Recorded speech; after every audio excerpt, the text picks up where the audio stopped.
사랑하는 여러분, 여러분들은 하나님의 말씀을 듣고 있습니까? 그리고 그 말씀에서 하나님의 뜻을 발견하고 그 뜻을 자신의 양식으로 삼고 있습니까? 우리는 지난 시간에 그것이 얼마나 우리에게 절대적으로 필요한 것인지를 함께 살펴보았습니다. 하나님의 말씀을 먹고 그 말씀으로 살아가는 것, 그것을 위해서 하나님께서 우리의 인생을 이 땅에 두셨고요.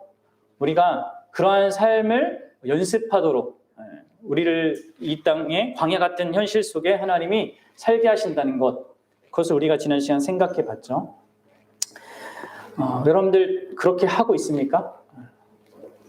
내 삶이 바빠서 내가 하는 일이 많고 처리해야 될 일이 많고 문제가 많아서 그런 모든 것들 때문에 이 하나님의 양식으로 사는 삶을 뒷전으로 해놓고 살아간다면 여러분들의 영혼은 여러분이 신자라면 기아 상태에 있게 될 것입니다. 그렇죠? 전혀 그 신자다운 그 삶을 사는 데 있어서 계속 실패할 수밖에 없을 거예요. 아무런 힘이 없기 때문에 그렇죠.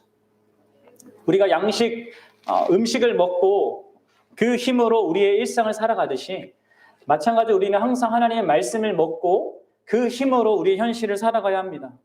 그래야지만 신자다운 삶을 살 수 있는 것이죠. 여러분들 어떻습니까? 이 양식으로 살고 있습니까? 아니면 외적인, 물질적인 이 세상적인 양식만 먹고 그것을 위해 살고 있습니까? 여러분들이 영혼의 양식을 잊을 정도로 그렇게 여러분들이 몰두하고 있는 것이 무엇입니까? 그런 세상적인 양식, 그 세상의 목적, 그것이 무엇입니까? 여러분 이것을 잘 분간하셔야 합니다. 그리고 정말 내가 신자인데도 불구하고 계속 그런 방식으로 사는 것을 경각심을 가지고 돌아보셔야 합니다. 어떤 일을 성취하고 승진하고 돈을 더 많이 벌고 아니면 세상의 어떤 즐거움을 누리기 위해서 내가 산다면 여러분들 그건 아닙니다. 신자는 그렇게 살 수가 없습니다. 다른 모든 것들을 내가 줄이더라도 포기하더라도 여러분들 시간을 정해서 여러분들 양식을 먹고 이 양식이 주는 힘으로 여러분들 사셔야 합니다. 자녀들이 밥 안 먹고 막 할 때 어떻게 해요? 부모가 어떤 방식을 써서라도 밥을 먹을 수 있게 만들지 않습니까? 그 내버려두면 어떻게 되겠습니까? 건강하지 못하게 자랄 수밖에 없어요. 마찬가지예요. 우리도 하나님의 말씀이 없으면, 이 양식이 없으면 사는 게 제대로 사는 게 아닌 겁니다. 그리고 그렇게 우리가 살 수 있게 된 것이 무엇이라고 했습니까, 여러분들? 그것이 다만 우리가 해야 할 어떤 일로서가 아니라 이미 예수 그리스도께서 아버지의 뜻을 행하신 것 속에서 하나님의 그 뜻을 온전히 이룬 것 속에서 우리에게 주어진 복된 삶입니다. 여러분 이게 우리가 하나님의 이 양식을 먹고 이 양식을 힘입어서 살아가는 그 삶은요, 그저 우리더러 힘든 일을 하라고 하는 것이 아니라 우리가 할 수 없었던 그 일, 그것을 예수 그리스도께서 하게 하셨고 주신 것 속에서 우리가 하는 거란 말이에요. 상당히 너무나 복되고 영광스러운 것이죠. 저와 여러분들이 이 예수님이 행하신 것 속에서 우리의 인생이 있고 우리에게 요구되는 것이라는 것을 기억하십시오. 아이들에게 밥 먹으라고 하는 것도요, 그렇잖아요. 아이들이 밥 먹는 거는 아이들이 밥 먹을 때 자기는 밥 먹는다는 것밖에 생각 못하지만 그 밥 먹는 거 배경엔 뭐가 있습니까? 부모가, 특별히 엄마가 맛있게 밥을 차려주는 모든 과정과 준비하는 것과 이런 모든 것이 있잖아요. 마찬가지예요. 우리가 하나님의 말씀을 듣고 그것을 그 뜻 가운데 살아가는 모든 것 속에, 그 배경 속에 예수 그리스도께서 행해 주시고 행하고 계신 일들이 있다는 거예요. 그것 속에서 우리가 부름받고 있는 거예요. 얼마나 영광스럽고 복된 것입니까? 그러니 여러분 이것을 소홀히 하지 말고 그런 말씀 가운데 살아가셔야 합니다. 여러분 제자들은 하나님의 말씀 그리고 그 가운데 드러난 하나님의 뜻보다는요 자기 자신에게 관심이 많았습니다. 그래서 이들이 예수님과 그 여인이 그 얘기하고 있는 동안에도 그 모습을 보면서 그것에 드러난 예수님의 그 뜻을 알고자 하기보다는 그것을 이상히만 여겼지 않습니까?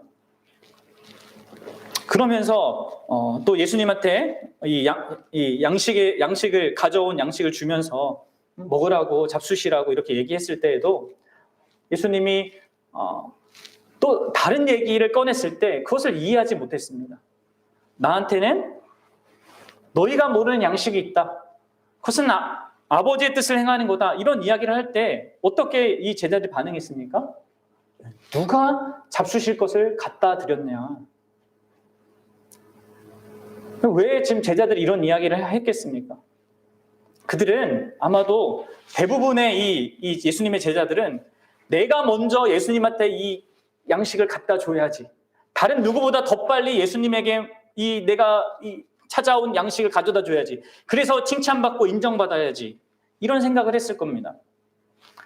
그러니까 누가 나보다 더 빨리 이 양식을 드린 거냐 하면서 서로 막 말하고 이렇게 소란하고 있었던 것이죠. 사랑하는 여러분, 예수님은요 누가 자신에게 잘하는가 그거에 관심 없으십니다. 예수님은 잘하는 사람을 더 특별하게 대해주고 못하는 사람을 냉대하시는 그런 분이 아니에요. 그냥 사람의 어떤 그 반응에 쉽게 움직이는 분이 아니십니다.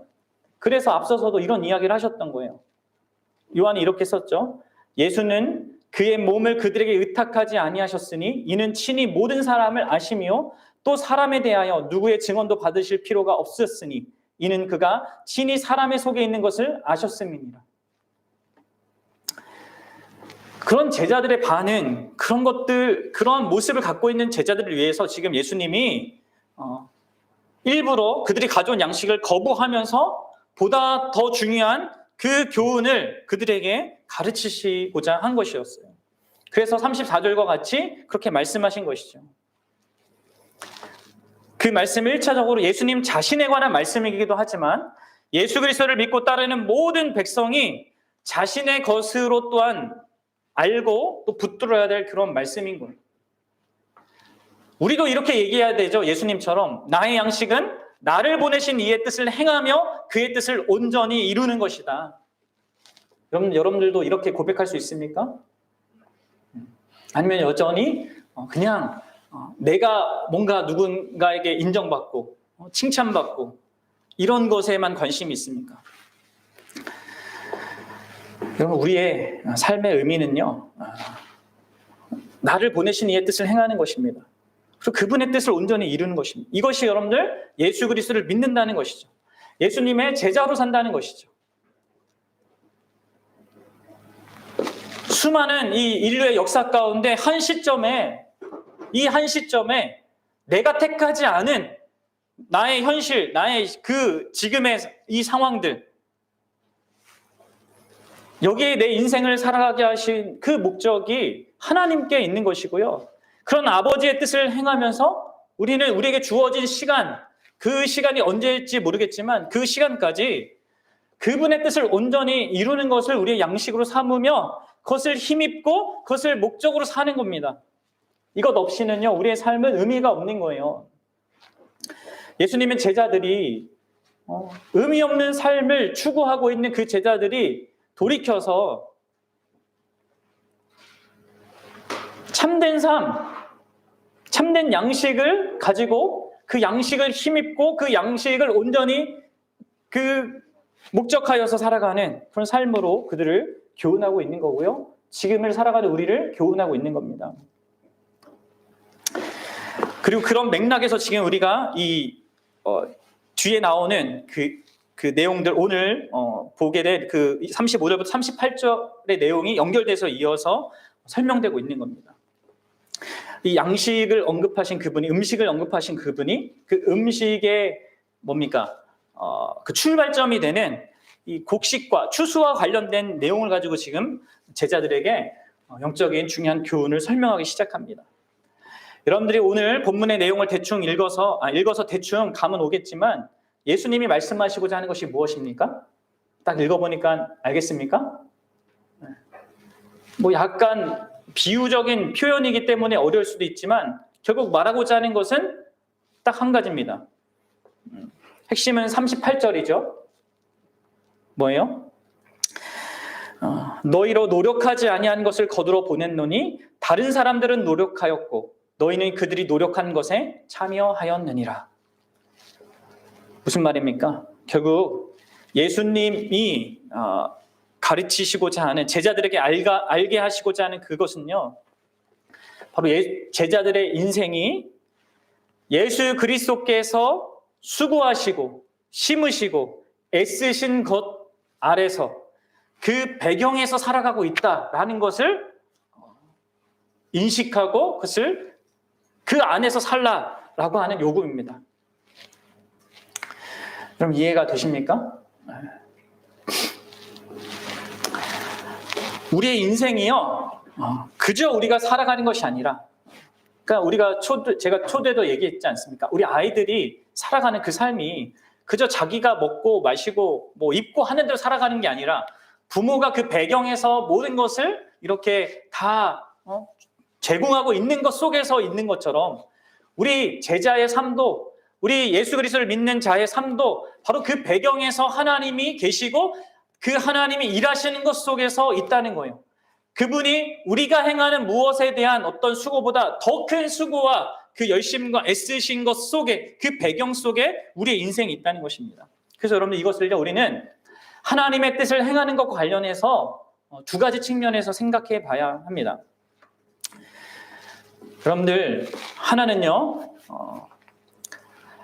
우리는 우리 삶의 모든 영역에서, 여러분 잘 들으십시오. 우리는 교회 생활에서만 아니에요. 하나님이 나에게 허락하신 삶의 모든 영역에서 하나님의 뜻 가운데 사는 것을 생각해야 됩니다.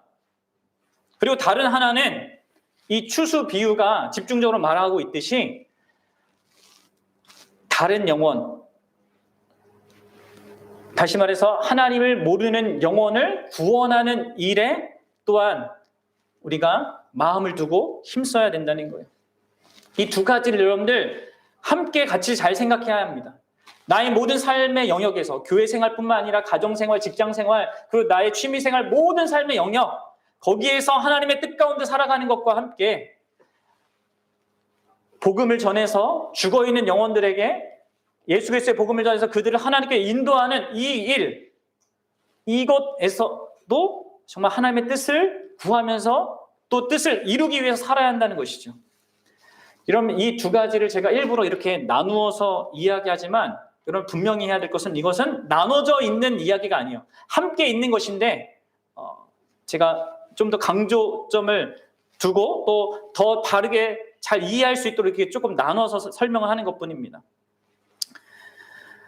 그럼 이 두 가지는요, 서로 긴밀하게 연결도 돼 있는 거예요. 삶의 모든 영역에서 하나님의 뜻을 찾고 또 하나님의 뜻 가운데 사는 것은 그 궁극적인 목적이 이겁니다. 결국은 뭐예요? 영혼을 구원하는 데 있습니다. 생명을 구원하는 일에 있습니다. 죽어있는 영혼에게 생명을 전해주는 거기에 목적이 있다는 것이죠. 그리고 이런 영혼을 구원하고 또 이 복음을 전하는 그 삶을 위해서 자기 삶의 모든 영역에서 하나님의 뜻 가운데 사는 것이 전제가 돼야 된다는 거예요. 그럼 이 두 가지를 분리해서 우리는 생각하면 안 돼요.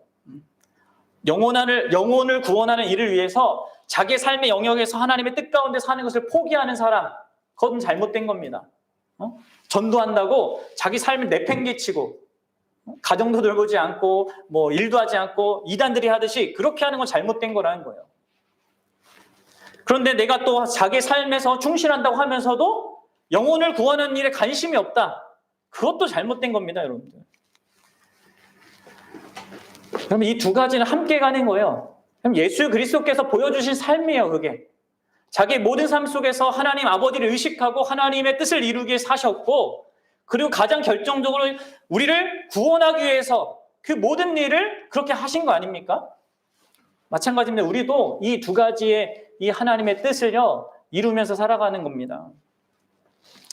먼저 우리는 기본적으로 자신의 삶의 모든 영역에서 하나님을 의식하고 하나님의 뜻을 구하며 그 뜻을 행하며 살아가야 합니다. 우리는 자꾸 신앙을 어떤 종교적인 영역에만 제한시키려고 하는 경향이 있어요. 그래서 여러분들 주일날 예배를 드리고 나서 문 밖에서 우리의 모습이 전혀 다른 모습으로 살아간다라고 그렇게 지적받는 일들이 많지 않았습니까?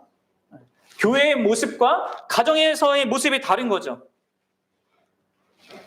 그래서 여러분들 최근까지 대부분의 교회 직분자들, 사역자들의 가정의 자녀들이요, 기본적으로는 어떤 인식이 있냐면 우리 기독교 문화에 걔네들은 보통 그 정상적으로 그리고 이렇게 신앙생활 하지 못하고 대부분을 방황한다. 이게 기정사실이에요.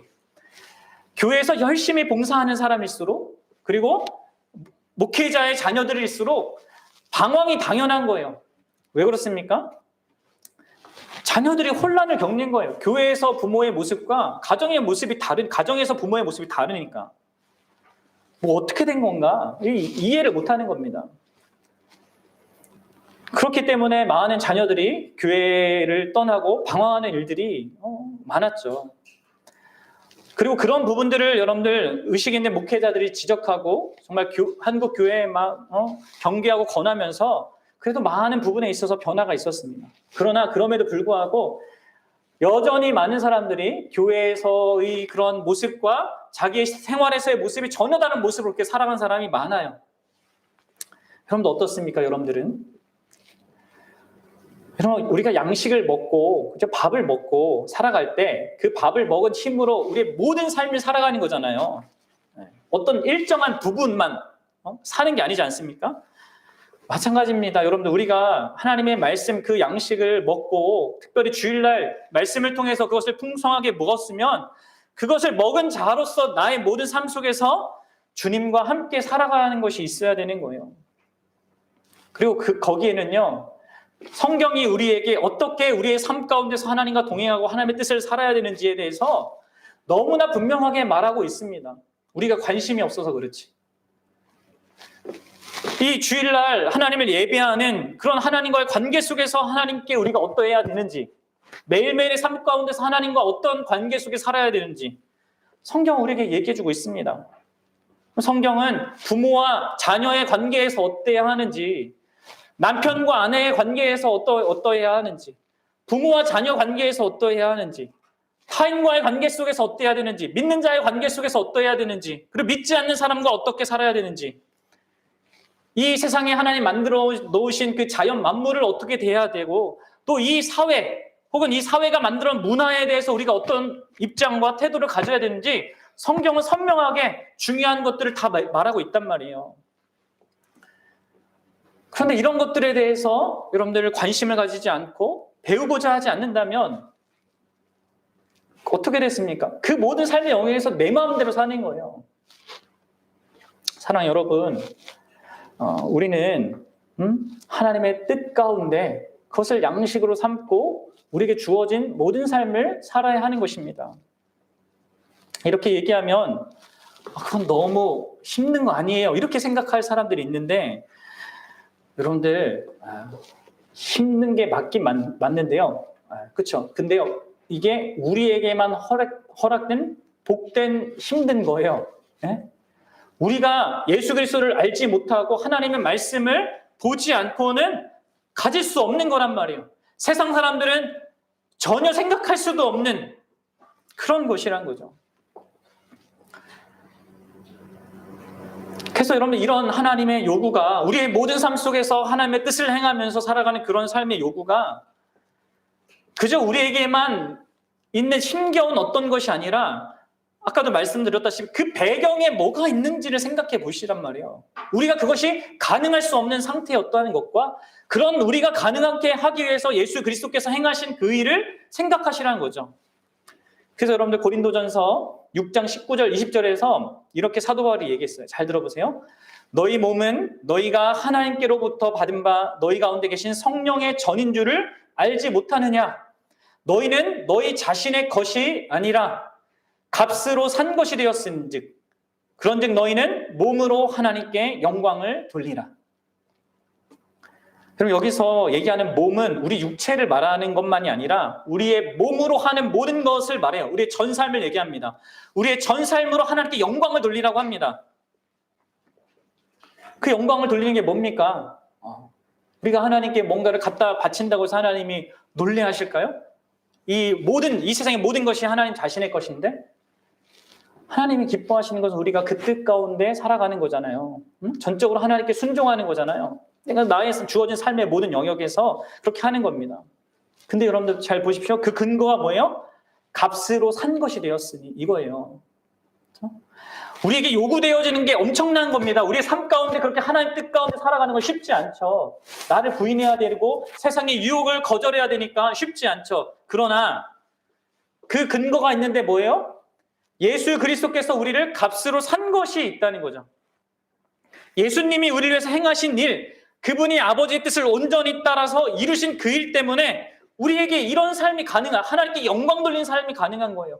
그의 뜻을 알고 그의 뜻을 양식으로 삼고 살아갈 수 있는 그 삶이 가능하다는 거죠. 예수님이 핏값을 지불한 것 속에서 요청되는 요구입니다. 우리의 요구는 얼마나 복된 요구입니까? 가치 있는 요구입니까? 그리고 그런 삶은요, 영원한 의미와 가치를 갖는 요구예요. 하나님과 관련되지 않고 하나님의 뜻과 관련되지 않는 것은요, 다 사라질 겁니다. 없어질 겁니다. 죽음으로 끝나요, 여러분들. 하나님과 관련된 그 요구는 하나님이 계속해서 인정해 주시고 축복해 주시고 기뻐하시는 그런 거 아니겠습니까?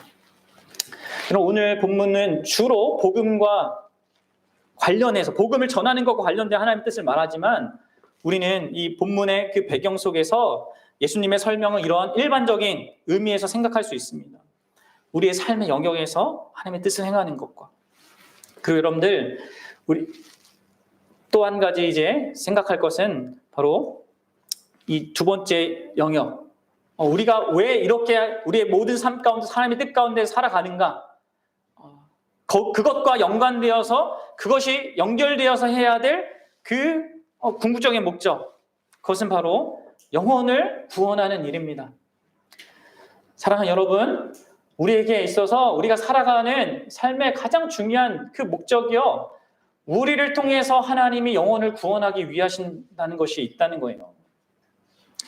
이것이 하나님의 가장 높은 뜻이에요. 예수 그리스도께서 이 땅에 오신 이유예요. 그분이 지금도 이 땅 가운데 교회를 세워두신 이유입니다. 우리를 구원하신 이유입니다. 이것이 본문의 가장 중대한 내용이죠. 예수님은 제자들의 마음이 거기에 있기를 바라는 마음으로 지금 이 이야기를 하고 있는 겁니다. 제자들은 그냥 자기와 조금 더 나아가 봤자 자기 나라 정도, 유대 나라라는 그 자기가 생각하는 자기 나라에 잘 되는 것밖에 생각 못하고 있습니다. 근데 예수님은 그것을 벗어나서 하나님의 나라를 생각하라고 지금 이런 이야기를 하고 있는 거예요. 우리 35절과 36절을 읽어보도록 하겠습니다. 35절과 36절이요. 시작. 너희는 넉 달이 지나야 추수할 때가 이르겠다 하지 아니하겠느냐? 그러나 나는 너희에게 이르노니 너희 눈을 들어 밭을 보라. 희어져 추수하게 되었도다. 거두는 자가 이미 싹도 받고 영생에 이르는 열매를 모으나니 이는 뿌리는 자와 거두는 자가 함께 즐거워하게 하려 함이니라. 그럼 예수님이 지금 벌어지고 있는 상황들을요, 이런 비유를 들어서 이야기하고 있습니다. 이 비유의 배경 속에는요, 지금 그 사마리아 여인이 그 자기 동네 들어가서 막 주변 사람들에게 동네 사람들이 다 얘기했잖아요. 그리고 그 동네 사람들이요, 전부 다 예수님에게 몰려오고 있는 그런 상황이에요. 그 상황 속에서 예수님이 이 제자들에게 말하는 겁니다. 그런데 이 말하는 이 내용이요, 구약 성경을 상기시키는데 구약 성경 아모스서 9장에 있는 내용을 상기시킵니다. 거기에서 하나님께서 아모스 선지자를 통하여서 이런 약속을 했어요. 여러분들 잘 들어보세요. 조금 길지만 잘 들어보세요. 그날에 내가 다윗의 무너진 장막을 일으키고 그것들의 틈을 막으며 그 허물어진 것을 일으켜 옛적과 같이 세우고 그들이 에돔의 남은 자와 내 이름으로 일컫는 망국을 기업으로 얻게 하리라. 이 일을 행하시는 여호와의 말씀이니라.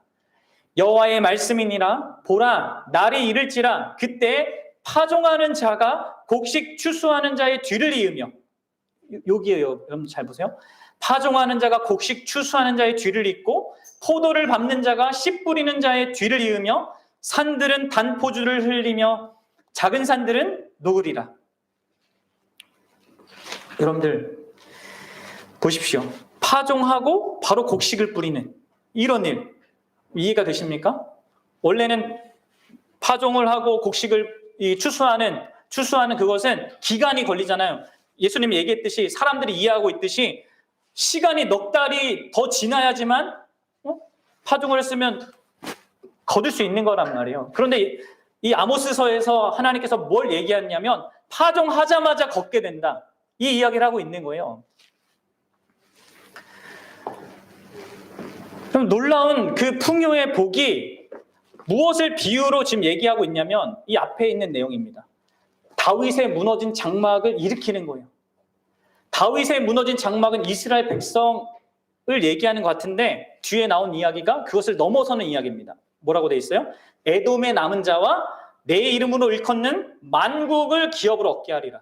그러니까 하나님께서 이 아모스 선지자를 통하여서 예언한 그 미래에 있을 하나님의 나라는 단순히 유대 나라, 다윗의 나라뿐만 아니라 에돔을 포함한 만국, 모든 이방 민족을 포함한 그런 나라가 될 것임을 지금 예고하고 있단 말이에요. 그런데 이 아모스의 예고가 바로 지금 이 예수님이 말하는 이 시점에 이루어지고 있다. 지금 이야기를 지금 하고 있는 겁니다. 여러분들 이해가 되십니까? 예수님은 제자들에게 말하고 있는 거예요. 너희는 넉 달이 지나야 추수할 때가 이르겠다고 말하고 있다. 그저 너희는 세상 원리에 따라서 세상의 현실을 이해하고 있구나. 그러나 나는 너희가 과거에 아모스 선지자를 통하여서 약속하시고 현재적으로 그것을 이루고 계신 하나님의 나라를 보기 원한다. 지금 이야기를 하고 있는 겁니다. 하나님이 행하신 그 일 속에서는 심고 거두는 일이 동시에 일어나는 것이죠. 시간의 그 격차가 사라지는 겁니다. 그래서 너희 눈을 들어 밭을 보라. 휘어져서 추수하게 되지 않았느냐? 하나님이 이루고 계신 그 현실에 바로 너희는 거두는 자로 부름을 받았다 하는 지금 말씀을 하고 계신 거예요. 그러면서 36절에 거두는 자가 이미 싹도 받았고 영생에 이르는 열매를 모은다 이렇게 말합니다. 여러분들 무엇이 싹입니까? 너희가 이제 영혼을 거두는 그런 일로 부름을 받았는데 이미 싹을 받았다 이렇게 얘기하고 있죠. 무엇을 싹이라고 하고 있는 겁니까? 나중에 싹을 준다는 게 아니라 이미 받았다고 합니다. 뭐예요? 여러분들 우리가 하나님의 제자들이 영생에 이르는 열매 곧 이 구원받을 영혼을 모으는 것 자체가요 싹이에요. 지금 예수님은 그 이야기를 하고 있는 겁니다.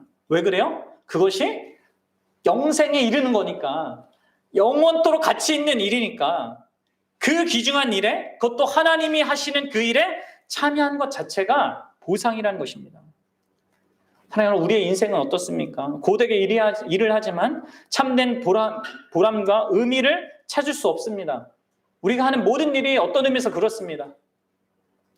죽음이 결론인 그것을 우리는 끝없이 하고 있는 것이죠.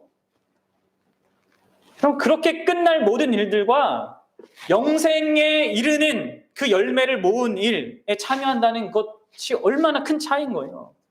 그러니까 여러분 우리가 영생에 이르는 그 열매를 모으는 그 일에 참여하는 것 큰 상이라는 것을 우리는 알아야 합니다. 전도 많이 하면 뭐 나중에 하늘나라 가서 상 준다 막 이렇게 해가지고 이렇게 많이 전도하시는 그런 분들도 많이 있지만 그것보다 사실 우리가 전도하는 것 자체가 놀라운 상인 거예요. 보상인 겁니다. 하나님께서는 자기밖에 지금 모르고 자기 나라밖에 모르는 이 제자들에게 하나님이 약속하신 나라 다윗의 무너진 장막을 세우되 다만 유대인뿐만이 아니라 에돔을 포함하고 주변 나라 에돔을 포함하고 더 나아가서 모든 민족을 포함할 그런 나라를 하나님이 세워가고 계심을 바라보도록 지금 예수님은 몰려오고 있는 사마리아인들을 가리키면서 제자들에게 이 교훈을 하고 계신 거예요. 그러면서 이어져서 37절과 38절에서 이렇게 얘기하는 겁니다. 읽어보겠습니다. 37절, 38절 시작. 그런즉 한 사람이 심고 다른 사람이 거둔다 하는 말이 옳도다. 내가 너희로 노력하지 아니한 것을 거두러 보냈노니 다른 사람들은 노력하였고 너희는 그들이 노력한 것에 참여하였느니라. 아멘.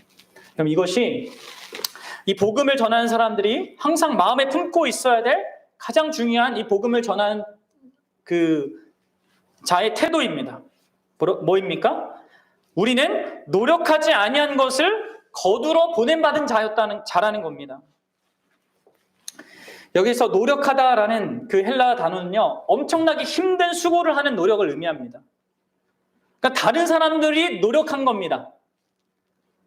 다른 사람들은 예수님이 하신 노력을 말해요. 예수님이 앞서서 모든 선지자들이나 다른 모든 사람들을 통하여서 상황들을 통하여서 마련해 놓으시고 애써 놓으신 것을 말합니다.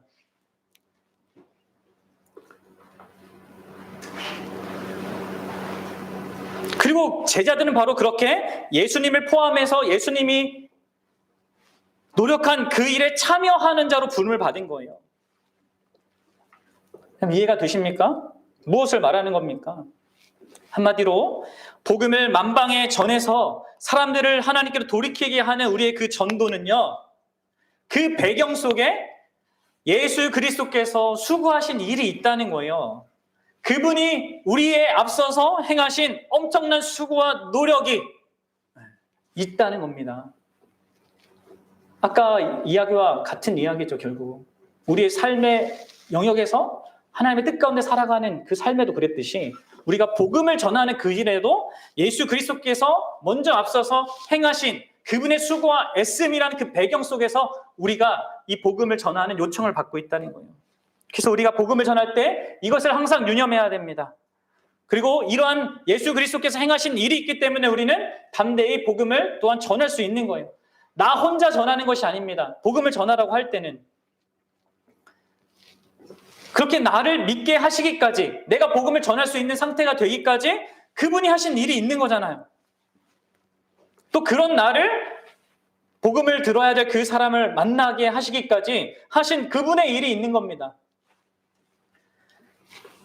그분이 하신 것 속에서 우리는 복음을 전한다는 겁니다. 여러분 이것을 기억하십시오. 그리고 그분이 하신 일이 우리가 하는 무엇보다, 내가 복음을 전하기 위해서 애쓰는 그 무엇보다 비교할 수 없을 정도로 크다는 걸 알아야 돼요. 그리고 그걸 알 때 우리는 기꺼이 수고를 하면서 복음을 전하는 거예요. 그리고 최선을 다할 수 있는 겁니다. 왜요? 그 일이 그 예수 그리스도께서 정말 최선을 다해서 수고한 그만큼의 가치가 있는 일에 우리가 부름을 받은 거니까. 여러분 복음을 전하는 데 있어서 이런 인식이 있어야 돼요. 뭔가 잘 보이기 위해서 뭔가를 얻기 위해서 하는 것이 아니라 그것 자체가 내가 복음을 전하는 것 그것으로 부름받은 것 자체가 얼마나 복된 것인지를 알아야 한다는 것입니다. 그것은 영생에 이른 열매를 모으는 거잖아요. 하나님께서 죄인을 살려서 영생을 얻게 하는 그 놀라운 일에 참여한다는 것 자체가 얼마나 복된 겁니까? 그러니 여러분 우리는 기꺼이 우리의 수고를, 우리의 것들을 드리면서 감당할 수 있는 것이에요. 그리고 우리가 이러한 인식이 있을 때 우리는 복음 전도의 결과가 좋을 때가 있지 않겠습니까? 복음을 전했는데 그런 말미암아 많은 사람들이 오게 되는 그런 경우가 있을 때에도 어떻게 되겠습니까? 이러한 분명한 인식이 있는 사람은 자기 자신을 자랑하지 않게 되겠죠. 내가 해서 왔구나 이렇게 생각할 리가 없단 말이에요. 이런 배경을 아는 사람은. 또 저 사람이 뭔가 특별해서 온 거구나 이렇게 사람 중심적으로 생각하지 않는단 말이에요. 우리의 어떠함 때문이 아니에요, 여러분들. 전적으로 그 모든 배후에 주님의 그 주권과 주님의 그 수고가 있는 겁니다. 우리는 주님이 수고하신 것에 참여한 거예요. 참여하는 거예요. 참여하는 영광을 얻는 것입니다. 그런 자는 복음을 통하여서 영혼을 구원하는 일에 쓰임받고도 주님을 높이고 주님을 찬양하는 것이죠. 이것이 여러분들 복음을 전하는 자가 가져야 될 태도인 것입니다.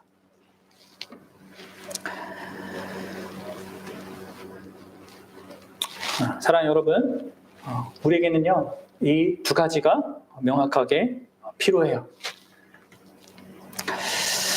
우리의 삶 가운데 하나님의 뜻 가운데 살아가기 위해서 그 하나님의 뜻을 내 삶 가운데 이루기 위해서 살아가는 삶과, 그리고 그것이 궁극적으로 목적하는 것, 뭐예요? 영혼을 구원하는 그 일에 쓰임받는 것. 이러한 하나님의 뜻을 여러분 삶 가운데 정말 이름으로 말미암아 정말 그 영광스러운 것들을 여러분 참여하시기 바랍니다. 그리고 보세요. 그 목적이요, 이렇게 우리를 하나님의 뜻 가운데 살게 하시고 또 복음을 전하는 자로 살게 하시는 그 목적이요, 36절 중반절에 나오는데 이렇게 되어 있어요. 뭐라고 되어 있습니까? 거두는 자가 이미 싹도 받고 영생에 이른 열매를 모으나니 이는 하면서 나오죠. 왜 그렇게 하시냐? 왜 우리를 불러서 그렇게 영광스러운 일에 참여하게 하시냐? 뭡니까? 뿌리는 자와 거두는 자가 함께 즐거워하게 하려 합니다. 너무나 놀라운 이야기 아닙니까? 함께, 뿌리는 자와 거두는 자가 함께 즐거워하기 위함입니다. 뿌리시는 그 예수님과 거두는 우리가 함께 기뻐하기 위해서. 여러분, 세상에 정말 이런 복된 그런 초대가 어디 있습니까? 함께 즐거워하도록 우리를 부르시는 거예요. 예수님께서. 우리를 부려먹고 어떻게 우리를 하기 위한 것이 아니라 정말 자신이 누리는 그 기쁨과 즐거움을, 그것의 그 기쁨의 즐거움과 그 가치가 영원한 것인데 그것을 우리도 함께 누리고 즐거워하게 하도록 이렇게 우리를 부르신다는 거예요. 그렇기 때문에 여러분들, 우리는 기쁨으로 이 길을 가야 합니다. 우리 삶의 자리에서 모든 영역에서 하나님의 뜻을 찾고 그 뜻을 구하며 나아가야 되고, 그리고 우리의 그런 가운데 영혼을 구하는 일에 마음을 두고 힘써야 된다는 거예요. 자, 여러분들이 그럴 수 있었으면 좋겠어요. 사도 바울이 로마서 12장에 뭐라고 합니까? 이 세대를 본받지 말고 오직 마음을 새롭게 함으로 말미암아 변화를 받아 하나님이 기뻐하시고 온전하시고 선하신 뜻을 분별하라, 이렇게 얘기하잖아요. 그리고 디모데 후서에 가면 또 이렇게 얘기해요. 너는 때를 얻든지 못 얻든지 복음을 전파하라. 이것은요, 특정한 누구에게만 주어진 그런 요청이 아니라 모든 하나님을 믿는 사람들에게 주어진 놀라운 복된 초대입니다. 왜요? 기쁨을 함께 누리게 하기 위해서. 저와 여러분들이 이 말씀에 반응함으로 말미암아 예수 그리스도께서 주시고자 하는 그 기쁨을 누리는 그런 복된 인생이 되셨으면 좋겠습니다. 그럼 여러분 표정이 달라지겠죠?